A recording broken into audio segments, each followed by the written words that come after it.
So good evening dear students of grade 10. Right now in this session we are going to solve 5.2 exercise problem number 7. Okay, already previous video classes లో మనం 5.2 exercise లో 4, 5, 6 problems కూడా complete చేసుకోవడం జరిగింది. So right now we are going to enter into problem number 7 from exercise 5.2. Okay, so అసలు ఆ question ఏంటో ఒకసారి చూడండి. Okay, so find the 31st term గురించి అడుగుతున్నాడు. 31st టర్మ్ అంటే ఏంటి? A31 మనం ఫైండ్ అవుట్ చేయాలన్నమాట. Okay, so A31 find out చేయాలి. Whose 11th term is 11th term అంటున్నాడు. 11th టర్మ్ అంటే ఏంటి? A11. అవునా? A11 ఎంత ఇచ్చాడు? 38 ఇచ్చాడు. అలాగే 16th టర్మ్ ఈజ్ అంటే A16 ఇచ్చాడు, 73 ఇచ్చాడు. ఈ రెండింటిని ఉపయోగించుకుని we need to find 31st term A31 మనం ఫైండ్ అవుట్ చేయాలన్నమాట. సో ఇది మనకి డైరెక్ట్ గా రాదు కాబట్టి వాడు ఇచ్చినటువంటి 2 టర్మ్స్ ని ఉపయోగించుకుని ఏ వాల్యూ డి వాల్యూ రప్పించిన తర్వాత మనం అసలైన టర్మ్ కి వెళ్ళాలన్నమాట. ఇటువంటి type of models. Okay, so first మనం చూసుకోండి, మనం ఫైండ్ అవుట్ చేయాల్సిన 31st టర్మ్ A31 ఎలా రాసుకోవచ్చు? A31 equal to A plus 30D రాసుకోవచ్చు కదా. ఎందుకు? an equal to A plus n-1 వస్తుంది కాబట్టి, అంటే 31 లోంచి 1 తీస్తే n-1 30D వస్తుంది కాబట్టి A31 ని A ప్లస్ 30D కింద రాసుకున్నాం. అది మనం ఫైండ్ అవుట్ చేయాలి. ఇది ఎలా వస్తుంది? వాడు ఇచ్చినటువంటి క్లూ ఉపయోగించుకోండి. 11th టర్మ్ అంటే A11 equal to A plus 10D రాసుకోవచ్చు కదా దాన్ని. అవునా కదా? 10 ఇచ్చాడు, 38 ఇచ్చాడు. నేను దీన్ని ఈక్వేషన్ 1 అని అనుకుంటున్నాను అనమాట.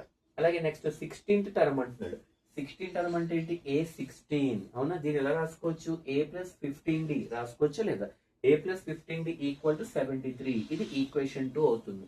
ఇప్పుడు ఈక్వేషన్ 2 లోంచి ఈక్వేషన్ 1 సబ్ట్రాక్ట్ చేస్తే అంటే ఈక్వేషన్ 2 మైనస్ ఈక్వేషన్ 1. ఈక్వేషన్ 2 లో LHS ఏంటి? A plus 15D minus equation 1 లో LHS ఏంటి? A plus 10D. అంటే LHS అయిపోయి నెక్స్ట్ RHS రండి. ఈక్వేషన్ 2 లో RHS ఏంటి? 73 మైనస్ ఈక్వేషన్ 1 లో RHS ఏంటి? 38 అనమాట.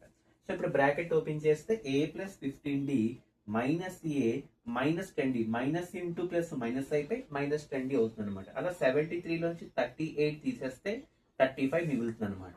So minus A plus A cancel చేస్తే 15D మైనస్ 10D, 15 లోంచి 10 తీసేస్తే 5D మిగులుతుంది. 5D equal to 35.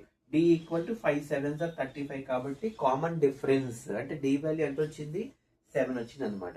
ఇంకా మనకి ఏం రావాలి? ఏ వాల్యూ రావాలి. ఫస్ట్ టర్మ్ లేదు కాబట్టి. సో ఈ D వాల్యూని తీసుకొచ్చి ఈక్వేషన్ 1 లో కానీ 2 లో కానీ సబ్స్టిట్యూట్ చేయాలన్నమాట. సో నేను ఎందులో సబ్స్టిట్యూట్ చేస్తున్నాను? ఈక్వేషన్ 1 లో సబ్స్టిట్యూట్ చేస్తున్నాను. ఈక్వేషన్ 1 ఏంటి? A plus 10D. Ego A plus 10 into D plus ఇప్పుడే కదా వచ్చింది, అంత వేయాలి, 7 వేయాలి. ఇగో A plus 10D equal to 38 equation 1. So 10 into 7 A plus 70 equal to 38. A equal to 38 plus 70 అటువైపు వెళ్తే మైనస్ 70 అయింది అనమాట. So A equal to 38 minus 70. 38 minus 70 అంటే ఆన్సర్ నెగిటివ్ లో వస్తుంది. ఎంత? మైనస్ 32. అంటే మైనస్ 70 లోంచి ప్లస్ 38 తీసేస్తే మైనస్ 32 మిగులుతుంది అనమాట. అంటే ఏ వాల్యూ వచ్చింది? డి వాల్యూ వచ్చింది. ఈ రెండింటిని ఉపయోగించుకుని we need to find 31st term. 31st term ఎలా రాసుకోవచ్చు? A ప్లస్ 30D రాసుకోవచ్చు లేదా? A plus 30D.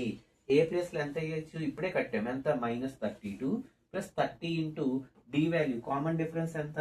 7.